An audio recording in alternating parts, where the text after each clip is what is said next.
Let's talk about what the examiner is thinking during the test and how they evaluate you.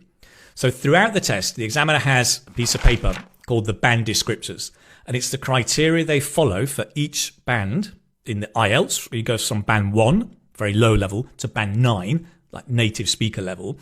And they're going to analyze your fluency, 25%, your vocabulary, lexical resource, 25%, your use of grammar, 25%, and your pronunciation, 25%. And as you're speaking, they'll be checking the criteria and analyzing you. So with fluency, they're looking at how easily and effortlessly you can talk and make longer sentences. They're thinking about your hesitation. Is there a lot of hesitation or none at all? Is the hesitation looking for the right grammar and the right vocabulary, or is it just trying to get an idea? They're looking at your coherence. Do you connect your ideas? Do you develop your topics? When it comes to vocabulary, they're looking at the range. Are you using a wide range of vocabulary? And also, do you have a good grasp of collocation, of nuance, of style?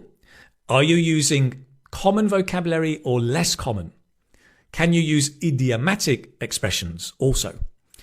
And all of this, it's not only the width, nice word, the width, it's also the accuracy. Are you making mistakes or not? When it comes to vocabulary, there's a common misunderstanding that you need complicated vocabulary. That is not true. What you need is the right word to express your idea. So sometimes the right word is going to be a very simple word, right? Happy. I was happy because you were happy. But if you want to express a time when you were very, very happy, you may say, over the moon. I was over the moon. I was thrilled to bits. Because you want to express in a colourful way, you were very, very happy. So it's not about the complicated words or these band 9 words people talk about. It's the right word to express what you want to say. Likewise with the grammar. They're looking at the range and the accuracy. They're looking for a mix of complex grammar and simple grammar. Finally, pronunciation. They're listening here for pronunciation. Are you using all of the English pronunciation features in the right way to convey your meaning? Pronunciation features, what are they?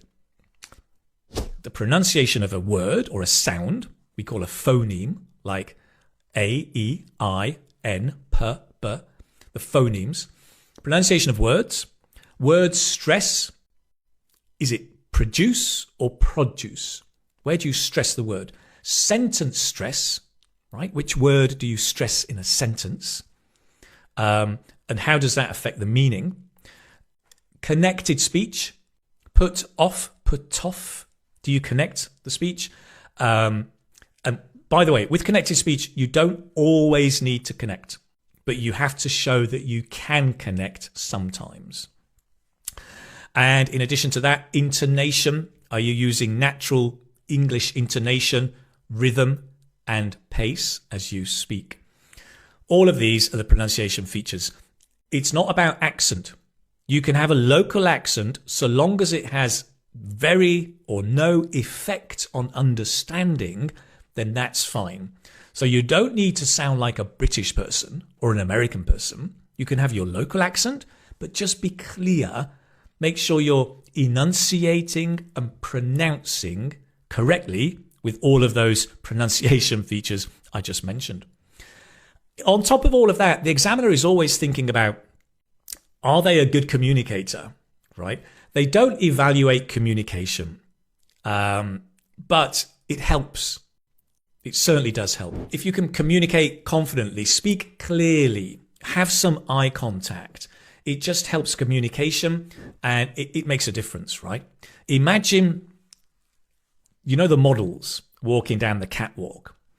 So when Gucci or Armani are selling their new clothes, they have a beautiful model who walks down the catwalk, not like that, better than that. But that model, because they're attractive and they're walking in a certain way, it makes it easier to sell the suit and the clothes. it's a similar thing. If you're communicating, right, confidently and strongly, it just makes it easier to sell your language. Okay, the examiner's not buying the communication, they're not evaluating it, but it helps. So just bear that in mind. Okay, some final tips for you as you're preparing for your IELTS speaking test. Just remember, you want to be preparing natural spoken conversational English, first of all. When you're preparing, try and get familiar with the most common topics for IELTS speaking. You've got two challenges. One is to show your language level, but two is to get ideas. If you're going to talk about the economy, you must have ideas. So do some research. Think about your ideas. Make sure you get plenty of ideas as well as develop your language level, right? Get familiar with common or maybe less common topics. Don't worry about learning all the questions. If you've built up your flexibility, you'll be able to handle that. Don't memorize your answers. Doesn't work. My tip is when you're practicing, try and give a different answer every time to the same question. Different answer. Build flexibility. Really key. Also, before the test, the day before the test, rest well. It's a demanding test. Make sure you rest. The morning of the test, surround yourself in English. Listen to the radio, some music, chat with a friend, just say a few words. Get yourself in the English mood, right? The English vibe, if you like. Finally, get it in your head that you're going to enjoy the test. When students say, is the IELTS test enjoyable or terrifying? Well, it depends. It's your choice. Really. You can choose to enjoy the test or you can choose to be terrified. Admittedly, there will be nerves. You may have what we say butterflies in the stomach. You will probably be nervous, but that's fine. Just be nervous. Let that feeling rest in you and then just go ahead. But think, I'm going to enjoy this. Whatever happens, I can't change anything now. I'm going to enjoy it. And that mindset, positive mindset, is going to help you in the test to smile, to do your best, to communicate, which also helps, and do your best. And remember this, most of the examiners want you to succeed. They are not the enemy. Most of them want you to do your best, to give your best performance so they can evaluate your real level of English. So remember that as you go to do your IELTS speaking test. If you've got your test coming up soon, I hope this video helps. Most of all, believe in yourself. You can do this. A lot of it is up here. Believe in yourself. Do your best. You're going to do a great job.